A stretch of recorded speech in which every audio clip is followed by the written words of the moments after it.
আজ এমন এক ভেষজ নিয়ে কথা বলবো শুধুমাত্র বর্তমান সময়ের জনপ্রিয়তা বা গ্রহণযোগ্যতা নয়, সেই প্রাচীন আয়ুর্বেদ শাস্ত্র এবং তারও আগের প্রাচীন মিশরের মানুষও এর বহুল ব্যবহার করেছেন। কথা বলছি অ্যালোভেরা নিয়ে। অ্যালোভেরা আমরা এইরকম ভাবে দেখুন টবের মধ্যেও এর চাষ করতে পারি। আবার অনেকে কিন্তু বাড়ির উঠোনে বা ছাদে অনেক বড় পরিসরেও অ্যালোভেরার চাষ করে থাকেন।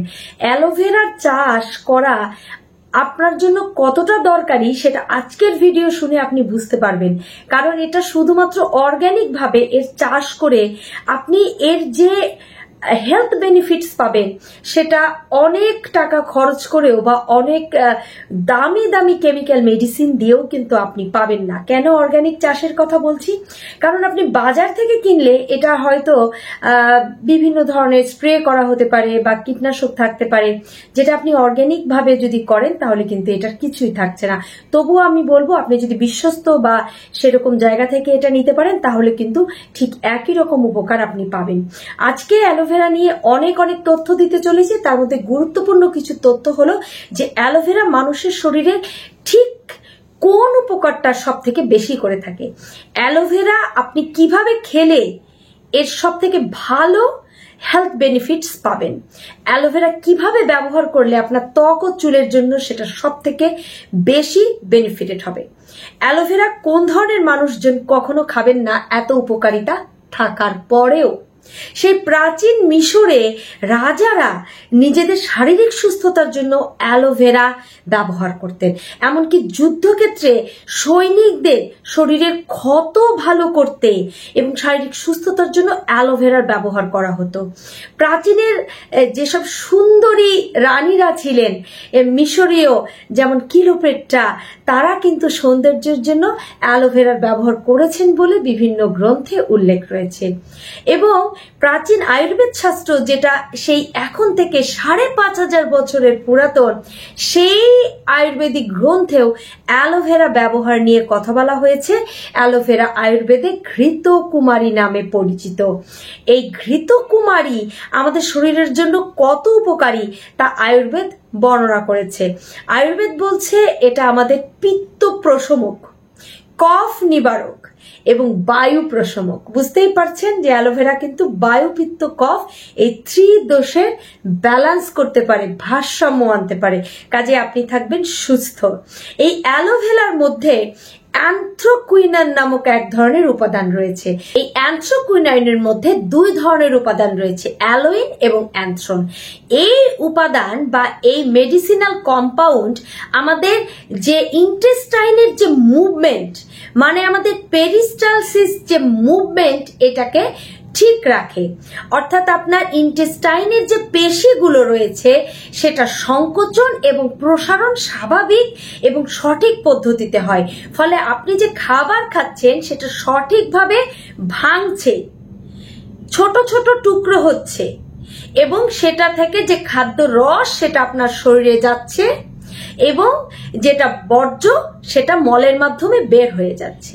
কাজে এই পেরিস্টালসিস মুভমেন্ট যদি ভালো থাকে তাহলে আপনার হজম এমনিতেই সঠিকভাবে হবে। যেসব মানুষজন দেখা যায় যে খুব বেশি পরিমাণে গ্যাস্ট্রিক, বদহজম, ফ্ল্যাটুলেন্স, ভমিটিং ইত্যাদি টেন্ডেন্সিতে ভুগছেন, আমি বলবো তারা অবশ্যই নিয়ম করে অ্যালোভেরা বা ঘৃতকুমারী খাবেন। আপনাদের কোনো ডাক্তার ঔষধ লাগবে না। এই সাধারণ টিপস আপনাকে ভালো করে দিবে। অনেকেরই ইন্টেস্টাইনাল ইনফ্লামেশন রয়েছে, পেটের মধ্যে জ্বালা পোড়া করে বা ঘা তৈরি হয়, ক্ষত তৈরি হয়, পেপটিক আলসার, এই ধরনের আলসার যাতে ভালো হয়ে যায় ন্যাচারালি, এর জন্য আপনারা অ্যালোভেরা সেবন করবেন। এই অ্যালোভেরা জেলের মধ্যে এক ধরনের পিচ্ছিল উপাদান রয়েছে, যেটা আপনারা হাত দিয়ে ধরলেই বুঝতে পারবেন। এটাকে বলা হয় মিউসিলিস। এই মিউসিলিসের কাজটা হলো আমাদের ইন্টেস্টাইনের মধ্যে বা পাকস্থলীর মধ্যে গিয়ে আমাদের মলকে পিচ্ছিল করে, ভারী করে, ফলে সহজেই মল পাস হয়ে যায়।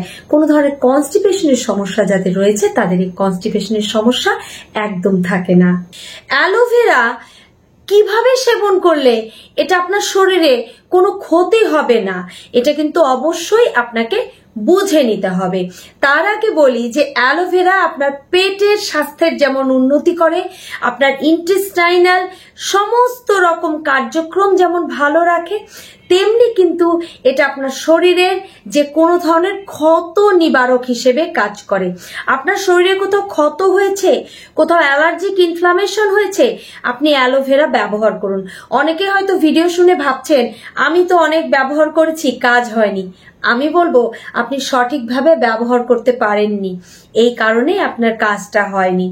আবার অনেকেই আছেন যারা ব্রণ ভালো করতে অ্যালোভেরা ব্যবহার করে বিফল হয়েছেন, কারণ ব্যবহারের নিয়ম জানেননি। অনেকে আছেন যে চুলের যত্নে অ্যালোভেরা ব্যবহার করতে চেয়েছেন কিন্তু ভালো ফল পাননি বলে হাল ছেড়ে দিয়েছেন। আজকে সেই সমস্ত কিছুর ব্যবহার আপনাদের জানাবো। অ্যালোভেরার মধ্যে রয়েছে প্রচুর পরিমাণে অ্যান্টিব্যাকটেরিয়াল উপাদান এবং অ্যান্টি ফাঙ্গাল উপাদান। কাজেই অনেকে আছেন যাদের ত্বক বা চুলের সমস্যা রয়েছে, তারা কিন্তু খুব সহজে এটার ব্যবহার করতে পারেন। আর অ্যান্টি ফাঙ্গাল, অ্যান্টি ইনফ্ল্যামেটরি এবং অ্যান্টি ব্যাকটেরিয়াল প্রপার্টিজের কারণে যাদের সিজনাল রোগ ব্যাধি বেশি হয়, পেটের রোগ হতে পারে, ঠান্ডা কফ কাশির সমস্যা হতে পারে, ইনফ্লুয়েঞ্জা টাইপের জ্বর হতে পারে, খুব খুব করে কাশছেন, গলা ব্যথা হচ্ছে, তারা যদি নিয়ম করে অ্যালোভেরা খান তাহলে কিন্তু এই সমস্যা একদম আপনাদের থাকবে না। এর জন্য আমরা প্রথমে খাবারের নিয়ম বলবো এবং তারপর ব্যবহারের নিয়ম বলবো। খাবারের নিয়মের ক্ষেত্রে আমি বলবো যে আপনারা অ্যালোভেরার যে পাতা, এটা সংগ্রহ করার পরে এর যে অংশটি মাটির সঙ্গে লেগে থাকে, নিচের যে অংশ, অর্থাৎ অ্যালোভেরার পাতাটা আপনারা সংগ্রহ করছেন, এর যে অংশটা গোড়ার দিকে থাকে সে অংশটাই দেখবেন একটু সাদা ভাব থাকে। দেখবেন আপনারা, পাতাটা আমি তুলে দেখাচ্ছি, দেখুন এই যে পাতার দিকটা সাদা। আপনারা যেটা করবেন, তোলার পরে, যা সংগ্রহ করার পরে আপনারা এটাকে একটা পাত্রের মধ্যে 20 থেকে 25 মিনিট এইভাবে সোজাভাবে রেখে দিবেন। এরপর থেকে এক ধরনের হলুদ আঠালো রস নির্গত হবে।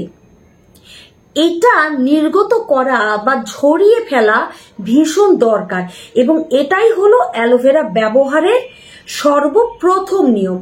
আপনাকে অবশ্যই মেক শিওর করতে হবে যে আপনি এই হলুদ আঠালো চিটচিটে রসটা বের করে ফেলেছেন। এটা কিন্তু অ্যান্টি নিউট্রিশন উপাদান বলা যেতে পারে, বা আমাদের শরীরের জন্য ক্ষতিকারক একটি উপাদান। এই উপাদান আমাদের শরীরের জন্য আভ্যন্তরীণ এবং বাহ্যিক দুইভাবেই ক্ষতিকর। যদি আপনি হলুদ চিটচিটে উপাদানটা সহ আপনার ত্বকে বা চুলে ব্যবহার করেন তাহলে আপনার অ্যালার্জিক ইনফ্লামেশন হবে এবং এটা বাইরে বের হয়ে যাওয়ার পরে আপনি এইভাবে অংশটা কেটে ফেলবেন, অর্থাৎ এই পুরো সাদা অংশটা ফেলে দিবেন। তারপর সমগ্র অংশটা, পাতাটা ভালো করে ধুয়ে পরিষ্কার করে মাছ বরাবর আপনি চিড়ে পাতাটা আলগা করে নিয়ে এরপর ভেতর থেকে জেলটা বের করে নেবেন। আপনি যদি ডেইলি এটাকে খেতে চান তাহলে আপনি 1 টেবিল চামচ পরিমাণ জেল খুব ভালো করে মিক্সার গ্রাইন্ডারে বা ব্লেন্ডারে দিয়ে পেস্ট করে নিন, বা যে কোনো ফর্ক বা কাঁটা চামচের সাহায্যে এটাকে একটু ব্লেন্ড করে বা মিক্স করে নিন। তারপরে এটাতে হালকা গরম গরম পানি 1 কাপ পরিমাণ মিশিয়ে নিন।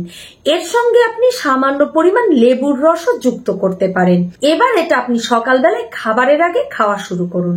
দেখবেন যে আপনার শরীরের যে উপকারের কথা বললাম সেটা আপনি অবশ্যই পাবেন। এটা কিন্তু আমাদের ব্লাড সুগারকেও কন্ট্রোল করে। যাদের ব্লাড সুগার হাই তারা এটা অবশ্যই খাবেন।